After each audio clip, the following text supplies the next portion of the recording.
All right, so we are live. Good evening, y'all. Dr. Barry here. So we're actually starting a little bit early, especially for those who typically catch me 9 p.m. Eastern Standard Time. We are going a little bit early. I think this is a good one. I think this is a good topic that we need to touch on. The question is being a physician too toxic? Especially in the year 2023.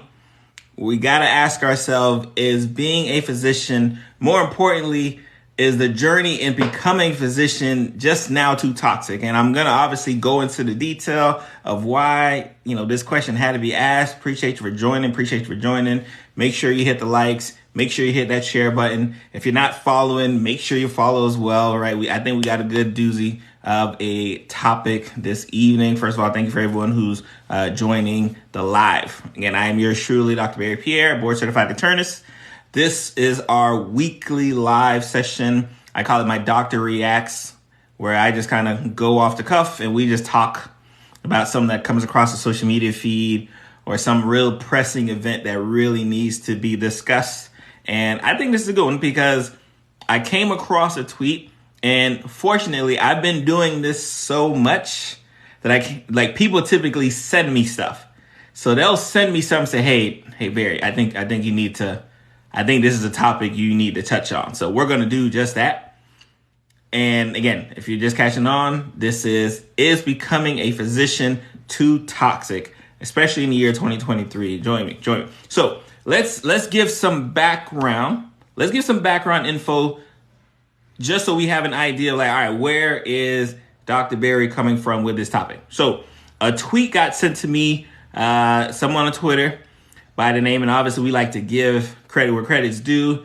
Their @ name is That One Med Student. I like the @ name. Shout out to that. That One Med Student. And the tweet starts out like this. Tonight, spouse and I officially decided we won't be applying to residency, but we'll try to finish our degrees. So I want to pause right there just so everyone can kind of catch up and kind of figure out, all right, what's happening right now. So you had a medical student and their spouse who went through the rigors of pre-med and eventually got to medical school, and they're literally going through the rigors of getting into medical school. And for what a lot of people may not realize is that just getting into medical school is just like the first part in, the journey for majority of physicians. Because not only do you got to go to medical school, obviously you got to get accepted, right? So I'm assuming you're already accepted. You got to get accepted to medical school. Then you got to go through medical school. Then you got to apply to a residency. Then you got to get accepted to a residency. You got to finish out that residency, and that residency may be an extra 3 to 7 years. And then you are what we call an attending physician. Now, mind you, you're a doctor once you finish medical school. So I just want to make sure we get that clarification. You are a doctor once we finish medical school. You're a doctor. Boom. Yep, doctor. But if you want to become what we now know as board certified physician in a certain specialty, whether that is cardiology, whether that is gastroenterology, pediatric allergist, if you want to get specialized in a specialty, you got to do residency to do so. So here you have this med student that says, hey, you know what? I done did all the work in pre-med. I done got through medical school. I can see the light at the end of this tunnel, and I don't like the direction it's going, right? I do not like the direction that I'm going if I stay on this train of becoming a physician. I didn't sign up for this. And for those who may not know, especially a lot of the biggest issues we talk about, especially in medicine, we talk about the aspect of physician suicide. We talk about the aspect of physician burnout. We talk about the aspect of just mental health breakdown. And this isn't just if you get into residency and after. No, there are studies that have looked at how medical students and their depression scale and everything else when they're first year medical student versus when they're a final year medical student. So they haven't even touched residency yet. haven't even touched residency yet, and they are much more depressed than when they first started. And when they talk about some of the reasons why, a lot of it is expectations, like what they thought medicine was. Turns out that medicine was not that. And they figured that out by the time they were a fourth year medical student. You know, money, of course, money's a thing, even though I talk about it all the time. You know, there's a lot of different specialties that you can do. There's a lot of different specialties that you can do. It's things you could do, right? If money's a primary driver, medicine isn't the best. Not to say that medicine does not pay, because y'all, especially those who follow me, knows I'm not going to sit here and lie to y'all and act like being a physician does not pay. And any physician who does that, they're lying, right? It pays well. It pays well. But when you factor in your expertise, maybe not. I don't know. But like, it pays well, right? For the, like, when I talk about money issues, I'm only talking about it in the landscape of other physicians, because even our low paying specialty, and there's reason why it's our low paying specialty, like our pediatric specialty, our general specialties, our lower paying specialties, you're still likely going to make like 80 to 100 plus a year. So I'm not here to sit here and be like, they make zero. Like, that's not the case. But in relation to the amount of schooling and the work and expertise, they definitely should be making more. But again, that's a whole different discussion. We can talk about that later. So here you have a med student who says, I done went through this. I done went through pre-med. I done went through medical school, and I don't want no parts of residency. I mean, I don't want to become board certified in any specialty. I'm going to do something different. And I'm a former program director of a internal medicine residency program, right? I've been a part of graduate medical education pretty much since I got out of residency. This is alarming. And we already have issues with physician shortages. We already have issues with patients not being able to get in touch with a healthcare provider because there's just not enough of us. We're already dealing with low supply already in the front end. And this just kind of adds fuel to that fire. So here we have med student says, tonight, spouse and I officially decided we will not be applying to residencies, but we'll try to finish our degrees. We're nervous about what will happen, but we have skills besides medicine that we love to use. We both feel lighter and more free. We feel like we can prioritize our health and wellness now instead of constantly sacrificing to the altar of medicine. I think everything will be okay. Like, I want y'all to think about that. You have a medical student who's done they probably said, I want to be a doctor since whenever, right? Let's say since middle school, they said, I want to be a doctor. Boom, they got there. They got to the point when like, all right, we just got a couple more steps. And now they're like, I ain't signed up for this. And I'm not going to sacrifice my health and my wellness to the altar of medicine. One thing I always tell, my pre-med students and my resident colleagues is that if you allow medicine and really the act of medicine to overtake you, it will. If you don't have an off switch when it comes to this medicine thing, it will run your whole life if you allow it to. So here you have a med student saying, hey, I'm not even going down that road.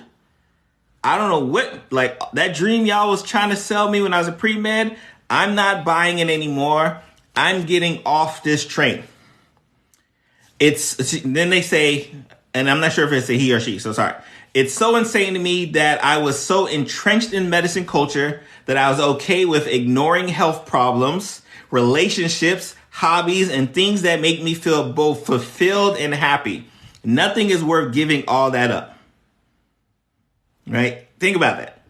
This person says, it's a shame that I was so focused on the act of medicine that I was going to ignore health problems.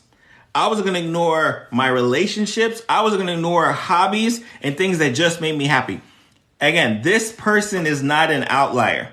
When you talk to physicians, a lot of them will tell you about the fact that when they were going through the process of being a physician, they kind of shut the world out. Like the world was there, but they weren't a part of it. They were like, talk to any pre-med right now and ask that pre-med how much free time they got. Talk to any person who's really in charge, especially from a resident, and tell them how much of their personal life they're able to enjoy. Those who do not have that balance feel like this person right here. Those who don't have the balance of, okay, I can use and take this medicine as my job, but I'm not going to take it as my life. They feel this exact same way. Right? I forgot that life could be worth living. I forgot how happy it could be just to go walk in the woods or go take art classes just to sit and write. Quality time with loved ones, being content are the most important things. It's so easy to forget that, especially in medicine, guys. Like that's sad. That is extremely sad that this person almost got to the finish line and was like, I cannot believe I was letting life pass me by. And you know when a lot of us, especially those who are in medicine or in the pursuit of medicine, kind of get this wake up call when we have a close family member. Now, again, I don't know this person, but when we have a close family member who passes away and we realize like, man, like all of this time I was focusing on, biochemistry and I was focusing on cardiophysiology and I had a loved one pass away and I couldn't be there. Like that is so sad for a majority of things, right? And I told people, like, for me, I remember I was a first year medical student going to a second year medical student. So this was literally the midsummer. And during that time frame, my father passed away. Like that summer, like my father passed away. Now, do you believe, now, again, there was no school in session, but do you think I actually cared about cardiophys and all these other things here when my father passed away? No, like that was like the least of my concerns. But it was, even for me, it was a wake up call to say, hey, you know what? I may be putting way too much emphasis over here and not too much emphasis on family. Like I said, I don't know this person. I don't know if event happened in their life, but an event is what typically spills off and has people who are in this track kind of thinking this way. Let me get some questions. I apologize. We're going to get to y'all questions. James says, no, everyone has to finish residency, but they're considered. No, that's not true. So you are actually given a doctorate degree from whatever medical school you go to. Like, because there's a lot of people who can't get into residency. There's a lot of people who can't get into residency for lots of different reasons. That doesn't mean they're not a doctor. Like, they're a doctor. What we think, especially the general public, we think a doctor is the one who finishes residency and, like the whole Grey's Anatomy style type thing. But that's not the case.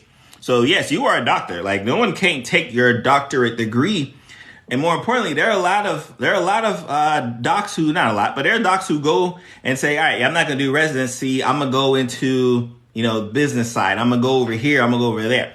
So, no, a residency isn't foundational for you to be considered a doctor. You just got to finish med school. And let me tell you, finish med school is not a joke. It's not like you're just taking the courses that are at that school. You also have to take board exams, 3 of them. Well, it depends. Some schools, I don't want to speak for all schools, some schools make you take at least 2. There are others where you don't even get a graduating degree unless you finish the 3rd board exam. So and that's random, but just think about this. Think about, you could do so well in medical school, but you don't do well on the standardized national exams, and you don't even get that degree from the medical school.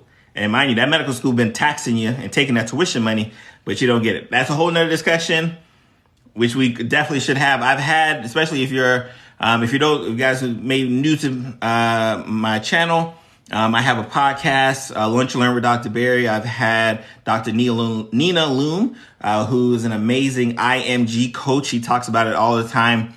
This roadblock that, standardized testing has in those who are becoming a doctor, right? So But no, you're definitely a doctor. You don't have to do residency because a lot of people, not a lot of people, there's some people who don't do medicine. Someone asked, what did you major in undergrad? So I did exercise physiology and sociology as an undergrad. And the reason why, because I started out biology. Because everyone tells you do something science. But what happens, especially for a lot of people who start biology, is you start getting into those advanced biology classes and you're looking at nothing but like dead animals that you have to dissect. And I'm like, I want to be a doctor. Why am I dissecting this frog right now? Like, I remember I was sitting in Bio 2 lab thinking to myself, like, I want to be a doctor. I'm out here dissecting a frog. Let me change my major. So I ended up changing it to exercise physiology because I still was able to get a lot of the prerequisites I needed to apply for medical school. But then I got more of a human focus, right? So that was my goal for that. Emerald says, do you believe in natural medicine? Oh, 100%. 100%. And I think, and now, of course, obviously, when you think about like what the term natural medicine means, right? But in regards to like naturopaths, in regards to functional medicine, again, I'm an osteopathic physician, right? There's so many different modalities when we talk about medicine and healthcare, right? Everything is about just safety. I'm a scientist, obviously, so you know what's been studied, what's been proven. I'm all about all things that have been shown to be safe for you and for the general public. And again, there's a lot of, especially from a naturopathic standpoint, there are a lot of different modalities and treatment options that are there. That someone who goes to an allopathic physician or osteopathic physician, they may be like, yeah, I'm cool on that type of train of thought. I want to see what my naturopathic say. So I definitely definitely am pro the natural medicine. Let's see here. All right, no more questions. So when they talk about, you got this person here, right? Which again, let's think about this, right? You have this person who has gotten to this point where they're in medical school. So again, I don't know these people, but here they are, gotten through medical school. I'm assuming they've gotten some loans. I'm assuming, they've had to pay some money out here.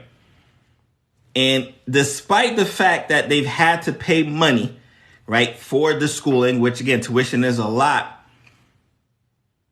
they're saying, hey, you know what? I'm cool on all that. And yes, I may have student loans up the wazoo. I'm not going to continue because I have a lot of colleagues, full disclosure, I got a lot of colleagues who got to medical school, felt this same way. But you know what pushed them? It wasn't that they were like, you know what? I think medicine is going to do me great. It wasn't that. It was the fact that when Sally Mae sent that letter, said, hey, by the way, you owe us $200,000. They're like, oh, let me keep on going. Millie, hey, how you doing, Millie? So there are a lot of physicians right now who went the track of being a physician because Sally Mae said, hey, you owe a lot of money. And yeah, you may not like what medicine looks like now as a fourth year medical student.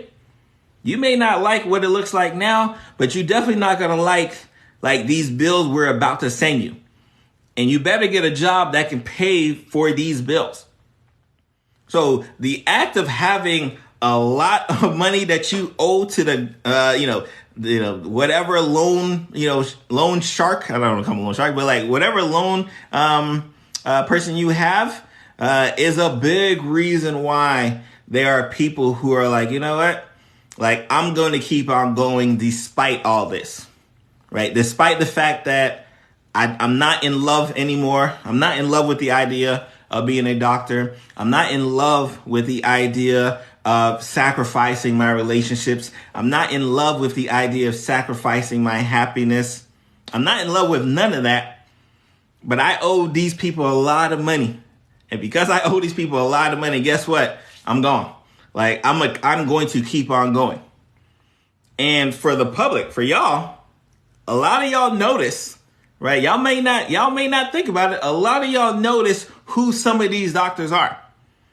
Some of these doctors who get out here and they're upset at the world. They're upset at the patients. They're upset at the system.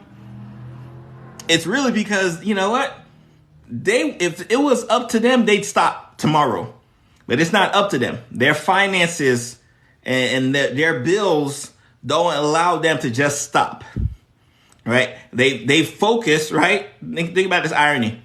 Because they spent, I tell people all the time, my 20s are gone. I don't know. I did nothing during my 20s. This is my 20s were marked with highlights of tests. Because my birthday's in December. So typically, there was a final exam during my birthday time frame. So 21st birthday, I was studying for organic chemistry. 25th birthday, I was studying for anatomy and physiology. Like, that's what I remember about those birthdays. I was not out partying doing none of that. I remember I was studying. Like, that's what I was doing. So my 20s are a wash. Of course, my 30s are great. I love my 30s. Shout out to the 30s. I just turned 40 this year. Shout out, we're going to start a great decade moving forward. But there are a lot of physicians out here who are upset at the world, don't know how to hide it. They let all of their colleagues know. They let all of the patients know. They probably let their families know.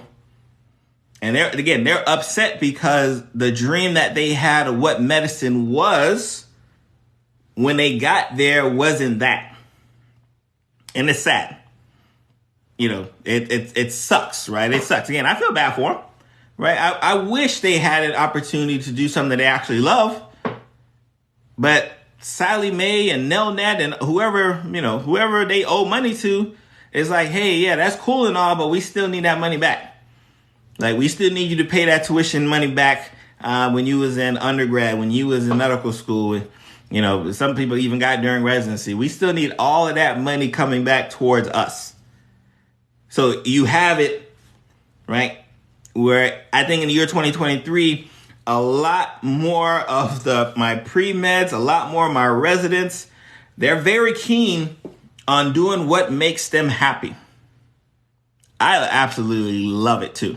They're very keen on doing what makes them happy. This is a big decision.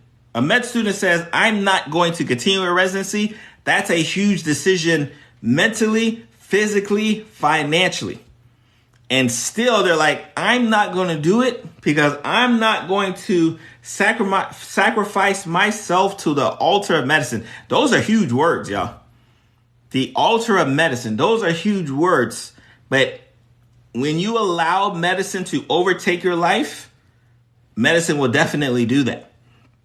Tatio says, sorry if I pronounced the name wrong. I'm working at an ENT clinic. My doc makes sure he's out before anybody can ask him. Let me highlight. That's funny. This is funny. This is too funny. So she's working at ENT clinic and her doctor is out of there. Like, gone. Like, nah, get me. I'm out of here. Like, I clocked in, I clocked out, I'm out the door. Shout out to the ENT. And again, can I be mad? Maybe this person is setting the boundaries that physicians before me just did not set. Again, obviously, I'm fairly young, right, in my doctor career. Like, I'm a decade. Like, in fact, let me see. I graduated 2011. I always forget this, right? I'm getting old. I graduated 2011 from medical school, graduated 2014 from residency. So I'm not even a decade out from being a resident, not even 10 years out from being a resident. But I know that the doctors ahead of me, the attendings ahead of me, they used to work like crazy. And I still look at them and like, hey, yeah, when I'm that old, I'm not trying to work like that. And it's just getting better, right? And I'm saying it's just getting better for the doctors behind me. Because the doctors behind me are not about those games. Right? Like, let me see. Yep, his boundaries are definitely set for a good reason. Oh, and for sure. Like, they are the doctors, and of course, they get labeled, right? The doctors behind the med students, the residents behind me get labeled as soft, get labeled as this, get labeled as that. Oh, they don't want to work as hard. But it's not. It's that what they're prioritizing, their mental health, their happiness, they're prioritizing it for a reason because they see y'all moping around these hospitals. upset at the world, upset at the nurses, upset at the staff, upset at the unit clerks. Y'all upset at everybody but yourself. You won't be upset with yourself, so you take it out, right, on everyone around you in your vicinity just because you happen to be the doctor. Like I said, so I absolutely I know this is a tough decision, but I love the decision because this person is looking inside themselves and saying, and their spouse is looking at themselves and saying, hey, you know what? I don't think we can continue to do this and live the happy life that we want to live. Let's see here. Let's see. Oh yeah, crying and studying. A lot of crying. A lot. Oh yeah. I got stories of tears and studying that occurred during medical school, that occurred during residency. I used to just live at the library. Like it was, and again, and I wish I could say I was solo. Not only did I live at the library, a lot of my friends lived at the library. It was what we knew. We didn't know that we should be out, trying to enjoy our life, while, studying appropriately. We didn't know that. We just assumed that there was only one way. And I think with the way medicine is going, I think with the way we are challenging ourselves from a mental health perspective, we're not going to really allow that to continue to occur, because something is going to have to change, right? We're going to get to it, but something is going to have to adjust, because either you're going to have less and less people. It's already tough to become a doctor. Ask anyone who's a pre-med. It's already tough to become a doctor. You're going to have less and less people trying to become a doctor, which means you'll have less and less people becoming doctors, which means you'll have less and less people to take care of our growing population who keeps getting older, who keeps living longer, who is, and it's not like long and they're healthy, right? Like there's a population that continues to grow, but our population of doctors are not. So as, a representative, right, in this field of medicine, we really have to start looking at ourselves and figure out, okay, what are we doing in our medical schools? What are we doing for our pre-med students? What are we doing for our residents? What are we doing for them to make it so that they're not having to deal with such a level of stress where they feel like, I'm going to get to the end of my medical school career and be like, I'm done. Like, I don't want no parts of what's going on there. So Millie said, let me highlight Millie real quick. Millie says, the U.S. is the only country people will become a doctor for money, not because of the calling and wanting help. Oh, yeah. Right. And it's backwards. Right. And I said this earlier. You going to medicine for money, especially and I talked about this when we had our live, when we were talking about the nurse practitioner versus doctor thing. Like the doctors are like, this is the small piece of pie that's in medicine. And we're trying to fight over this small piece of pie right here when there's so much people making money in healthcare that don't have to fight over the little piece of pie that we be fighting over just to become a doctor. And again, that does not include the years of undergrad while you're a pre-med. That does not include the years lost as a medical student. That does not include the years lost as a resident. Like all of those things, like once you factor in, the amount of money they give you is never, especially when you think about it, is never going to be enough. And again, remember, when I say, again, because I don't want y'all to be in my comments, right? When I talk about doctors not making enough money, I'm talking about it in a room full of other doctors, right? Because again, us not making a lot of money would change y'all life. Like us making low money, like what we consider low money, would change a lot of people's life. So don't run with the quote and saying Dr. Pierre says the doctors ain't making no money. We making money.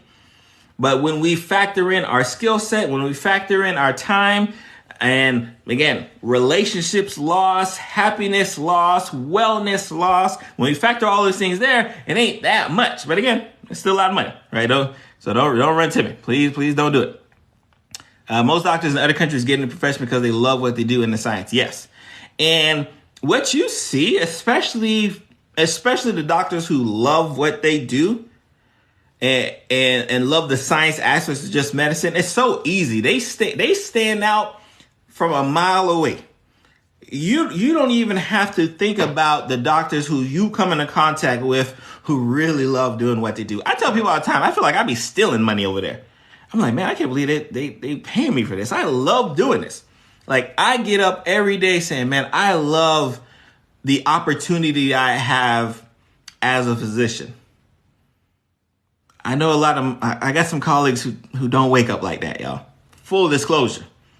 I got some colleagues who don't wake up being happy with the opportunity. I got some colleagues who are upset with all of the burdens that have been placed on them because of the opportunity, rightfully so, right? Again, we're not gonna discount why they're upset, but there's not a lot of doctors who are like, man, I'm so glad I get to do this. Like, they're just not. And you know the ones who are, because they stand out like a sore thumb.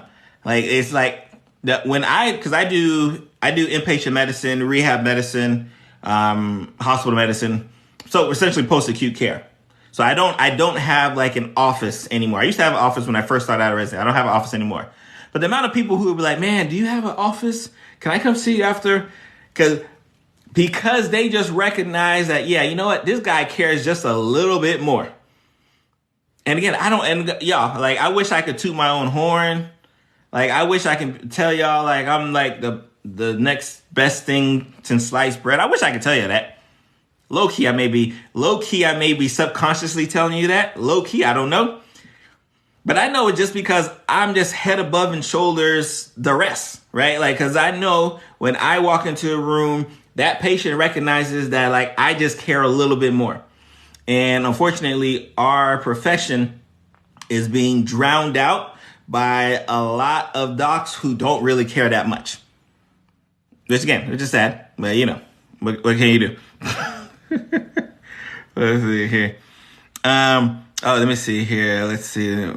Oh, so Flash says, same for nurses, same for phlebotomists, same for CNAs. When are we going to come together? Yeah, see, so this, again, so obviously this, the talk is about doctors and the act of becoming a doctor being too toxic. Healthcare in general, if we really want to have some conversation, is becoming extremely toxic for a lot of people. So whether you are a nurse, whether you're a CNA, unit secretary clerk, physical therapist, occupational therapist, respiratory therapist, speech therapist, dietitian, healthcare is becoming a place where it's not all bubbly and all roses when you walk into the building. And that's something, again, those who are on this side has to address, or we're going to have a lot of difficulty trying to impress y'all to come over here. Like, it's going to be a difficult time for me to try to impress you to come be a doctor when I tell you, like, all right, yes, you got to do undergrad. 3 years, 4 years, whatever that is. Yes, you probably got to do medical school. Yep, about 4 years. Yeah, there's going to be about 3 board exams before you get out of medical school. Yes. Yeah, you're going to have to also apply to a residency again. And, depending on the school that you went to, whether you're an allopath or osteopath, that may be harder, maybe easier. Depending on the specialty that you want, depending on the score that you got on your first board exam that you took probably 3 years prior to you applying for medical school. Like, all of these things factor in the type of specialty you want. But despite all that, please become a doctor. It's going to be much difficult for me to continue to try to sell y'all that dream. So my residents, my medical students, my pre-meds, they know. I give them I let them know, like, hey, this is what it is. I want y'all to know that this is what it is, so y'all are not, blindsided and say, oh my God, Barry ain't say none of this. He ain't say that there's a lot of sleepless nights. He ain't say that, I'm going to be missing, birthdays and, I may miss some holidays, and he ain't say all of that. So I let them know, like, hey, this is all that's happening, but I promise you, if you're able to balance it, if you're able to maneuver like you need to maneuver, it's going to be great at the end, right? So trust me, I know it's tough. Oh yeah, you talked about yeah that school debt. Flash says it, about 300 in school debt. Oh yeah, again a lot. The whole right now we got a whole controversy of student loan forgiveness. Right now, obviously, if you're a doctor, that don't even apply to you. You make too much money. Right? I'm assuming. I don't know. I'm not in your pockets. Right? But let's say you make too much money. Right? So that don't come that student loan forgiveness. You're not even having that discussion. Even if they gave you $25,000, 25,000 out of 300,000, yeah, you still owe a lot of money still. But that student loan debt has a lot of grumpy doctors doing work in their 60s and 70s. That student loan debt has a lot of, and these are ones who, if you're 60 or 70, you shouldn't even have that much debt. But whatever debt you had, you probably had, little scope creep, right? As your money went up, your spending went up. So you haven't had time to match it. So when you factor in how much it costs to become a doctor in this time frame, 200,000 is light. 300,000 is light. Y'all, I have not checked how much I owe Nelnet since the pandemic. Shout out to all of those deferments. I haven't even checked because it don't even matter. I'm like, all right, whatever that number is, I got to pay it anyways. Thankfully, I'm not paying it right now. But whatever it is, I got to pay it anyway. So I can't even be stressed by that number. I can't even be stressed by that number. But I know I owe like a couple hundred easily. Maybe close to 3. I don't know. Like I said, I'm not even looking.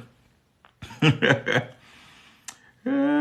me see. So 1, 2, 3. We went 1, 2, 3. Caller says, if you visit Reddit, you would swear doctors hate all APPs, especially nurse practitioners. So again, we talked about this last week. Doctors versus nurse practitioners. If you're following me, click the link first of all, follow me on TikTok. Hit up the link in the bio. Go subscribe to my YouTube page. I dropped that episode last week to catch. And if you like podcasts, I actually put it on my podcast as well. There's some angst. There's some angst here for several different reasons. I think a lot of it is misguided angst against the APP, especially the NPs. There's some angst there. I'll just say that for sure. There's definitely some angst. But like I said, I work with 4 nurse practitioners. Work amazingly well. But I could see why some doctors wouldn't like to work with nurse practitioners. Right? I could definitely see that happening. Right. So let me finish this person's 3 thread. We realized that if we were going to apply to residency, we won't say not once we match. We won't back out, we're there. We won't choose another path after residency because of all the depth in training. We wake up in a decade and realize that this was still a mistake, y'all. Again, this person started out saying, hey, I'm looking around. I'm a 4th year medical student. The train stops right here. I'm not going to residency. And they had an amazing tweet thread just kind of breaking down the reasons why they were doing it. And I think is amazing. We realized that if we were going to apply to residency, we won't say no once we match. We won't back out once we're there. We won't choose another path after residency because of all of the debt in training. We'd wake up in a decade and realize it was still a mistake. Like, think about like how much retrospective, thinking you had to go through when you're looking at yourself like, all right, if we continue with this residency and then in 10 years, it's still like, I'm not going to be happy in 10 years, despite what it looks like 10 years later, despite whatever money they're making me, whatever money I'm making myself, however great residency was, I'm not going to be happy. It's still a mistake. So I'm getting off the train right now. So again, the question is medicine and becoming a doctor too toxic? And more importantly, what are we going to do about it? Right? What are we going to do if that was the case? I went to 3 college, so I'll get to that. I'll finish that quick little monologue before. Will Collins says, will you further subspecialize, Dr. Barry? If so, what specialty? So me, no. I'm out of the subspecialized game. I've been out of residency for like 9 years. So I can't even I can't even fathom becoming a fellow again somewhere. I couldn't even fathom it. But if I had to choose a specialty, it likely would have been cardiology, because I was always a big fan of cardiology. I just told myself, again, like I said, this was just me kind of looking forward. When I was a medical student, and more importantly, when I was a resident, I used to look at my cardiologist friends like, yeah, y'all still working a lot. Like, I would look at them and be like, okay, yeah, they gotta do, especially if you're in a hospital, cardiology is the number one consultant specialty, right? Out there, right? So you working a lot, you're working a lot of hours. Even in the outpatient world, you're working pretty good because you're always busy. And again, the money, right? If I had to break down to the financials, y'all not getting paid that much more than a person who does hospital medicine. So I'm like, okay, yeah, I can't see myself losing, because that's what you'd be doing. I can't see myself losing 3 years of an ability to make money as a hospitalist physician, or just physician in general, board certified internist, to go do 3 more years of a subspecialty in cardiology. Like I said, I love cardiology. Absolutely love it. But I don't love it enough to be like, all right, let me put this work on the back burner, go be someone's fellow for another 3 years. And especially that's if you just stop at regular cardiology and go regular cardiology. But like I'm not subspecializing. But if you rewinded the clock and said, hey, like, you're not allowed to be a hospitalist physician, what specialty are you going to? Then it would have been cardiology. Like, it for sure, it would have been that in that regards. So again, just to kind of make sure we wrap things up, right? So we talked this evening about a medical student and their decision along with their spouse, right? Imagine that convo over dinner. Imagine that conversation over dinner. That they say, hey, you know what? It's getting about that time. We should be applying for residencies, but I don't think I want to do it. And having a spouse who's on that same wavelength. Not only did one person have to decide, I'm not going to do residency, I'm getting off this train of medicine, you had to get 2 people to decide that. You had to have 2 lives be affected, and not just the 2 lives, because obviously if you don't become a resident physician and board certified and all those other things there, you got to think about their ancillary family members who, one way or the other may be affected one way or not. So yeah, 2 people decide, hey, you know what? I'm getting off this train of medicine. It's too toxic, right? They talked about it. I'm not going to swear to the altar of medicine. I'm going to swear to the altar of myself. I'm going to focus on myself. I'm going to focus on my health, my wellness, my well-being. I want to focus on the relationships that I know I'm missing, because I'm sitting here focusing on cardiophysiology and microbiology, and I don't want to have to deal with a resident who may be upset with me. I don't want to have to deal with an attending who may be upset with me for the next 3+ years. Like, I don't want no parts of that. I'm getting off of this train. So I don't know who this person is. The @ name is that one with the number, that one med student. Like, go follow them. I don't know if they're on TikTok. Go follow them. Like I said, I think it's courageous, but I think it's really the start of things to come if we in the profession, again, those who are on this side, don't really start looking and saying like, hey guys, this is a red alarm, right? The alarm is ringing. We need to do something. We have to do something, or it's going to be tough for us to want to retire, right? We're going to want to retire, but ain't going to be nobody behind us ready to take our place. Now, trust me, as a Black physician, I can assure you, there are a lot of Black pre-med students. Again, I don't know if this person's Black, right? I don't know. I assume they're not. And for lots of different reasons. I'm pretty sure there's a lot of black pre-med students who would love to take the position.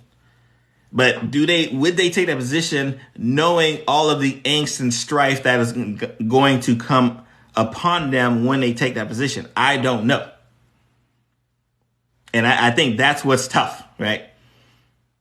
I think that's what's tough. Now, again, she's this person and this spouse not going into residency now. But trust me, we got a lot of medical students out there, so that residency spot's going to get filled. But there's going to get a time where we're not able to fill as much as people are saying, I'm out of medicine. I'm not even a decade out of residency. And I know a lot of my friends who are like, they're looking for the second career, right? They're like, all right, yep, this medicine stuff was cool. I'm getting up out of here. Like, I don't know what I'm going to do, but I'm out of medicine's not my thing, right? I'm going to invest in stocks. I'm going to do real estate. I'm going to do, social media content, right? I'm gonna do something left field. I'm gonna do photography. I'm gonna do anything that does not remind me of medicine. And these people are not even 10 years out of residency, and they're like, I want to do anything outside of medicine. It's a growing concern. It's something that we really need, especially those on this side, really need to be mindful for. And you know who gets hurt, right? The general public, right? Those are people who are eventually going to get hurt because you're just going to have less and less doctors and less opportunity to be taken care of by great people. Because again, I don't know who that one med student is. I have no clue who this person is, right? But I'm assuming they might have been a great character, right? And we lost two possible, again, I don't know them. We lost two great characters in our field of medicine because we were too toxic. And that's something we got to address ASAP. We have to address that ASAP. So again, we started early this week. Let me make sure I don't have any. So any possible. So I'm gonna answer this question. I'm gonna get up out of here. So any possible solutions? I think it starts out in the med student, the pre-med student, right? I think we have to really start looking at how we are training our medical students. And that's when they're just focusing on the book work, right? How much time are we giving them? How much time are we acknowledging their mental health, their well-being? How much time are we giving them to procure some hobbies, to get outside of medicine, like get away from here? That's in medical school. And then when they get to start shadowing and working with resident students and doctors, are we beating them up? Are we making it a toxic environment when they do get there? So that by the time they're a fourth year medical student, they're like, I don't want no parts of it. Are we attending physicians doing the job, training our resident physicians who are going to be attending physicians not to be toxic, to focus on themselves, to make sure they have outside curricular activities, to make sure that they are just as sharp outside of medicine that they are inside of medicine? Like, what are we doing? What is our curriculum? Like what is our focus? Like, are we focusing on just the board scores? Are we focusing on just who are going to be good people? Like, what are we doing there? And then when you get out and you become an attending physician, are we holding each other accountable? Like when I see my colleagues acting a little snotty towards one of my CNAs, my nurses, my OT, my PT, my speech, my surg tech, when I see them do that, I say, hey, you got to relax. You can't do this by yourself, fam. You got to call them out immediately, right? So are we holding other attending physicians accountable to make sure that the environment of medicine and healthcare isn't so toxic that now not only are we scaring med students becoming attendings, we're scaring people who are going to do CNA work. We're scaring the people who are going to be nurses and maybe nurse practitioners. We're scaring the people who want to be respiratory therapists. We're scaring are we creating the environment that's too toxic and then trying to blame others? And are we doing enough to fix it? Right? I think if I had to list those would be the things I attack almost immediately. It has to be done. When I was a program director, one of the big things I would always talk about with my residents is just making sure you got something other. Like there has to be an other. And you have to know that this is an open space that you can come and say, hey, these are my problems and things are going to happen. Like you got to have that type of open space and ability for it. You have insight, another profession not drained by a toxic system. Yeah, that's what it is. When I read those sets of tweets, we lost another great professional. We lost a future, this person could have been the best, whatever, surgeon, pediatrician, OB-GYN, whatever, and who knows what their spouse is, right? We could have lost the number one person that would have been that specialty now because we created such a toxic system that didn't allow them to grow, that didn't allow them to become themselves within medicine, right? We've done that, right? I think that's been our big issue, right? So again, appreciate y'all for joining, for liking, for sharing. I'm yours truly, Dr. Barry. Make sure you hit that follow button. If you caught this late, I will be posting it on my YouTube channel tomorrow. And if you're an audio listener, it will be on my podcast tomorrow as well. So for the late comers, it'll be on there tomorrow for y'all. So y'all be blessed. Have a great week, right? And I'm gonna see y'all next week.